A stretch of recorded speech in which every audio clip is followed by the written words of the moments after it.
sunanka ya fice oganmu, kuban guri a nan zan zauna, ga baitukanka ne na zana, farin ciki mafarar murna ne hasadan kare zai kuna, ga gwada bai iyakar nisa dutsen fashin jama sun sanka, samun irinka sai an tona, ga wanda bayan tsarai kuna, da kai kwarai muke amfana dan taimakonka har da sihinna, ga mai hali na yan aljanna gaskon wuta akwai sadakuna, ga mai gurin ku tashi ya zauna kana da arziki ta nuna, mai nasara umar jannin zaki an tabbatar kana da amana, ga malami waliyin Allah mai takama da ikon Allah, ga wanda ke tafana sallah. Assalamu alaikum wa rahmatullahi wa barakatuh. Barka ku da kasancewa tare da ni a cikin wannan lokaci.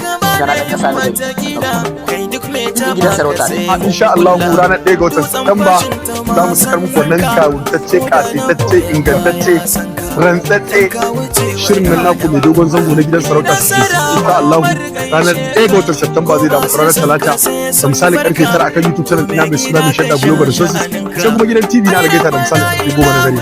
Da haka kada ku manta har idan ku subscribe ba ku fuska YouTube channel mai shadda Global Resources ku subscribe da karrawa wanda shi ke sa da zara a saki wannan film. Kar ku manta wannan shiri na gidan sarauta episode 12 ne kacal, kuma Allah ya da episode a sati 12 za mu kammala su mu shi gaba ki daya masu kallo. A wannan shiri na gidan sarauta shine na karshe. Gidan sarauta da a haska mu shi ne wanda karo 16 da a haska mu shi ranar Talata. Wannan shiri na gidan sarauta ku dai kawai ku jira ranar 1 ga watan Satumba, insha Allah akwai kallo a cikin sa. Gidan sarauta daga season 6 gidan sarauta ya kare. Daga season 6 gidan sarauta ya kare, sai dai kuma an ƙara rubuta wani labari kuma na wata masarauta da a samu. Kusan cewa kamfanin Bashir mai shadda kamfani ne wanda baya kama fina-finan wasa, baya kama fina-finan wasa. Abin da kamfanin Bashir mai shadda ya kama yana kama kushi ne da kuma ku sha nan samu darasi a cikin wannan. Kada ku manta kuma dukkan yin channel Bashir mai shadda akwai wani sabon tuzawa na suka mutu suna Misali ne wanda shi ma akwai ilmantarwa, akwai faɗakarwa, akwai tausayi, akwai abubuwa masu ma'ana, abubuwa kuma masu ban tausayi. Don haka ina kira a gare ku domin ku zo ku ci barkatun matan gida.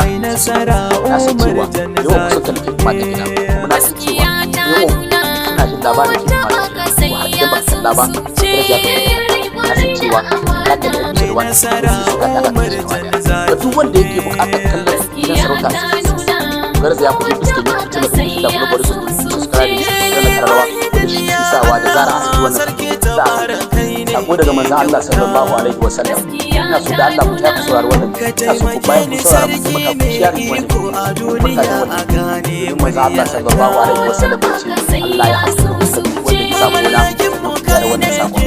Manzon Allah sallallahu alaihi wa sallam ya ce wanda ya karanta wannan addu'a cikin dare su za a gafarta masa cikin masa. Sannan kuma har idan mutum ya mutu a wannan bacci kuma mutum ya mutu a matsayin shi ba wa ya ce astaghfirullah alazim alladhi la ilaha illa huwa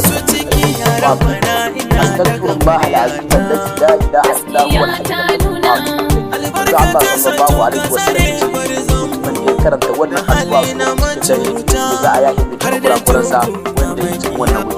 Sannan kuma idan ya mutu a wannan dare ya mutu a matsayin shi karanta wannan addu'a ba dan kuyi ba samu wannan galaba sa da manzo Allah sallallahu alaihi wasallam zo mu da ita. Allah ka samu dani, Allah ka samu dani, Allah ka ba mu karanta wannan addu'a. Manzo Allah sallallahu alaihi wasallam yace mutumin da ya karanta wannan addu'a aljanna ta waje ba da wannan mutum. Wannan addu'a ita ba wa yace shahadu billahi rabban wa bil islam dinan wa bi Muhammad sallallahu alaihi wasallam. Wanda ya karanta wannan addu'a manzo Allah sallallahu alaihi wasallam yace aljanna ta waje ba ga wannan mutum.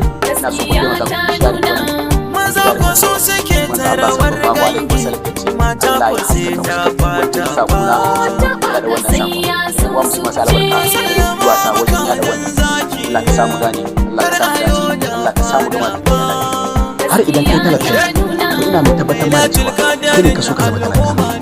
Assalamu alaikum wa rahmatullahi wa barakatuh. Barka ku da kasancewa tare da ni a cikin wannan lokaci har kullum kuna tare da ni na kasa na na ji na ƙara fara na ji har idan kai talaka ina mai tabbatar ma da cewa kai ne ka so ka zama talaka domin har in ka kama hanyar yan uwa ya kamata mu kama sana'a ina da tabbatar muku cewa har idan ka kama sana'a ina ba ka tsarin cewa nan da shekara kana da zama arziki har idan ka kama sana'a kowace iri ce ina mai tabbatar ma da cewa nan zuwa shekara za ka zama arziki amma ina mai tabbatar ma da cewa kuma har idan ba ka da sana'a wallahi ban ba da tsarin cewa za ka yi arziki bayan ka kama sana'a kuma ka tabbata da cewa cikin sana'a da kake nan haram bai nake shiga ciki riba kuma ba ka da caca ba ka da caca wannan abubuwa ne wanda suke gurɓata da arziki idan kana neman arziki kana cin riba kana caca kana biyan mata kana shaye-shaye wallahi ina mai tabbatar ma da cewa ba ka arziki ba ka arziki